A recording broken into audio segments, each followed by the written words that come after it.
Hello, we are back, and today we are talking about Percy Jackson and the Olympians, the Lightning Thief. Um, I don't have much to say. I read this. This came out when I was in elementary school, 2005. Actually, that's a lie. It came out when I was in preschool. Maybe I had just started kindergarten. But as there's 5 books. Some of them were coming out when I was in elementary school, and it was all that. And I feel like I used to have one of the original covers, but this is what we got now. This is what we're rolling with. Terrible movie, by the way. But and not that good of a book. I don't have much to say today. If there's one thing that Percy Jackson and the Olympians, the Lightning Thief, taught me, it's that Harry Potter really is all that. Like, it really does. It set the standard. It is. I mean, it's amazing because since elementary school, I've reread Harry Potter, and Harry Potter holds up. This book does not hold up. It is how many pages long? Let me tell ya. It's 375 pages long. Like, the biggest font you've ever seen in your life, though. You could read it in 2 days. But you all know this. It just is so corny, cheesy, lame. I was surprised I was really excited to reread this because it has honestly been how long is that? 15 years since I've read it. And I was like, oh my gosh, let's jump back into the Greek gods living in New York type thing. And yeah, it starts out and it says, it tries to take on this angsty teen, I don't even know, but it says, look, I did not want to be a half-blood. If you're reading this because you think you might be one, my advice is close this book right now. And it's just, I don't know. Obviously, I am not the intended audience, and that was glaring as I was reading this. But I feel like you could go back and read The Hunger Games and still have a good time. You could go back and reread Harry Potter and still have a good time. It's just this. Maybe you could have a good time. Maybe I'm just too harsh of a critic. But it's each chapter is an episode of a really poorly written TV show. And you have to remember what is even going on. Because, I don't know. Let's read some of my little pink slips. I looked through and made some notes on what to say. That was the first one. The first little tab was the angsty teen, oh, I'm a half-blood. I didn't want this, blah, blah, blah, blah. The second part, this happens. So the storyline of Percy Jackson, as I'm sure all of you know, there's this, I think he's 13 years old. No, younger. I think maybe he's 12. Because I remember thinking in my mind, Harry Potter was 11. And maybe that's the issue too, is I was making comparisons, and there's a trio of them. It's him, Annabeth, and Grover. It's Harry, Hermione, and Ron. They make a lot of announcements over dinner when all the camp gets together and they eat at their own little tables. They have an oracle, and in Harry Potter, the oracle does these two lines of a poem, of a poorly written poem, and it's ooh, that's your destiny. But the Sorting Hat has 3 whole pages of clever rhymes. I don't know, it's just didn't do it for me. And things it's just so, I was about to say illogical, but obviously it's a fantasy young teen book, but things would just happen that shouldn't have, just to move the story along quicker.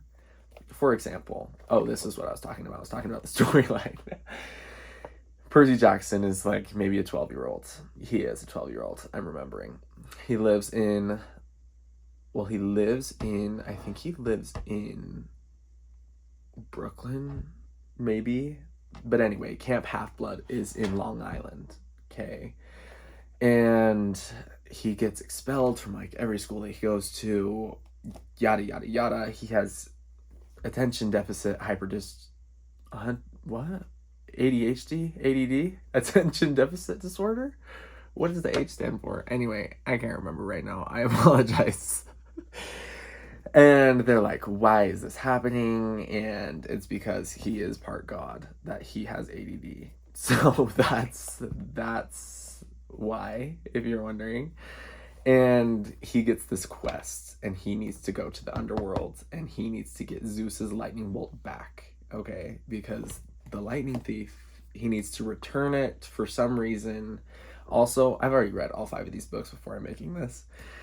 One thing is like how odd it is that the gods don't get involved. They just are like, I don't know. And they like, Riordan tries to explain it, but I'm just like, Zeus can get his own lightning bolt from his brother if he wanted to. Hades. So anyway, the underworld, the entrance is in Los Angeles, of course, because why wouldn't it be? So they need to somehow get from New York to LA, and they like meet Medusa, and they like do a whole bunch of these things, and they're walking through the woods at this point. This is on page 195. And Percy wakes up, and Grover is like talking to this pink poodle in the middle of the woods. And this pink poodle just so happens to be lost from its family, and there's a $200 reward for his return. And the poodle's name is Gladiola. And they return it, and they get the money, and they buy Amtrak tickets all the way to California. And like that all happens in 2 pages. He wakes up, he's talking to the poodle. There's like, oh, this pink poodle's lost. There's $200. Let's go collect it, and let's get on the Amtrak train all the way to California. And that's literally what they do. So, and then the chapter ends. And then like when you go back, it's like, to reading, it's like, where was I? What even happened? It's so hard to remember. Like, it is so hard to remember the things that happen in this book because it's just all nonsense. And then the other thing too is that like they're always under this like weird time crunch. They're making great time. Actually, the Amtrak doesn't take them all the way to California. I think it drops them off in Las Vegas or something. Because then they go into this casino that like warps time, and they were making good time. They had like 6 days until everything has to be done for some reason before the solstice, the winter solstice, I think. And they were making great time, and then boom, they were in this casino for 5 days, and now it's like, uh-oh, we only have 1 day left. Oh, it's the summer solstice. So now it's like, I don't know, I guess it's supposed to like create more excitement, more urgency in their adventures. It just doesn't do it for me, because it's all nonsense. I don't get it. Like, I don't know.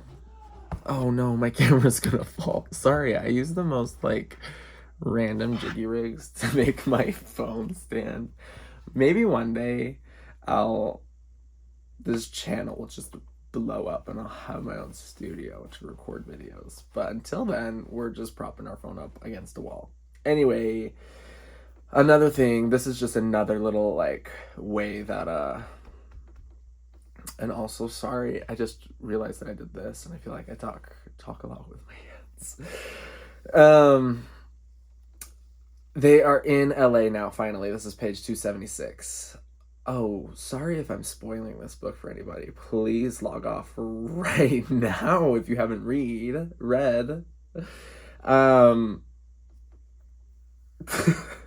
Anyway, at this point, they're now in Los Angeles, and they need to somehow get into the underworld. And of course, who better to do this? There's like a gang of teenagers. Before I knew it, we were surrounded. A gang of kids had circled us. 6 of them in all. White kids with expensive clothes and mean faces. Like the kids at Yancey Academy. That's the academy he got expelled from. Rich brats playing at being bad boys. Anyway, one of them takes out like a switchblade and they run into a mattress store. And the mattress store is owned by someone who knows the entrance of the underworld or something. A guy named Krusty. And it's just like, how can you read that and not be like, bruh. The last one, let me tell you the last one. I made a little note here that says this book is just nonsense. I don't know if you can read that. Oh, this book just makes no sense. No, this book is just nonsense. They go to the underworld, they do the thing, they realize that the Thunderbolt was with them the whole time. And wait, was it with them the whole time? Yeah, I think it was. See, it's just hard to remember because like there's so many dumb little things. They have these pearls. These pearls were given to him by, I believe, Poseidon. No. Can't remember who gave him the pearls. And these pearls, it's like, oh, and one thing that bothered me too is that like the gods don't look like gods. Like Poseidon dresses in Hawaiian shirts and khaki shorts and flip-flops. I'm like, no, he does not. Not the Poseidon that I know. So anyway, they have the pearls. They escape from the underworld by like crushing the pearls or something, or by throwing the pearl on the ground, and they just are enveloped in a bubble, and they go straight up into the ocean from the underworld. And of course, the Coast Guard is just there to pick them up out in the middle of the bay, and it was a disaster to clean up, to mop up. That's what it says. Their radios were jammed with distress calls, but nobody asked any questions. Like, that's just what happened. And then they have like a battle on the beach.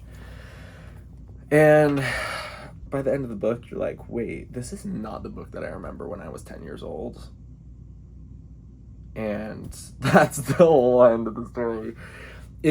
I would say if you are a 14-year-old boy, read this book. If you are not a 14-year-old boy, and like if you're like me and you were thinking about rereading the Percy Jackson series, don't. Just put it back in the shelf. Don't reread it. Reread. There's like so many books and so little time, and I read this book so that you don't have to again. And that is my review on Percy Jackson and the Olympians. I'm sorry if you're a really big fan and this really offended you. Please let me know why you liked it. I would really actually, like, I'm not even being facetious right now. I would want to know why you liked it so much. Oh, and I did reread this actually because I've wanted to, and because I think they're making a little TV show about it, but I don't think I will be watching the TV show because now I'm like, wait, this book wasn't written for me. The TV show was not made for me. And that's just what I'm going to have to live with. And that is my review on Percy Jackson and the Olympians, The Lightning Thief. I'm going to make one of these little videos for all of the books, but I'm guessing that the next 4 will be really short. I'll just give like a little summary on the storyline and what I thought about it. Because the whole series is just, it's kind of the same. It's kind of the same thing every single book until it ends. Actually, the last couple chapters of the final book are pretty good, but we'll get there. This was Carson Reads. Hope you enjoyed. Let me know in the comments below what books I should read. Message me. I don't know, or don't. And if I know you, do not ever talk to me about this YouTube channel with me in person. I don't want to know that you're watching. But that's all. Everybody have the best week of your whole lives. That's in order. Ciao.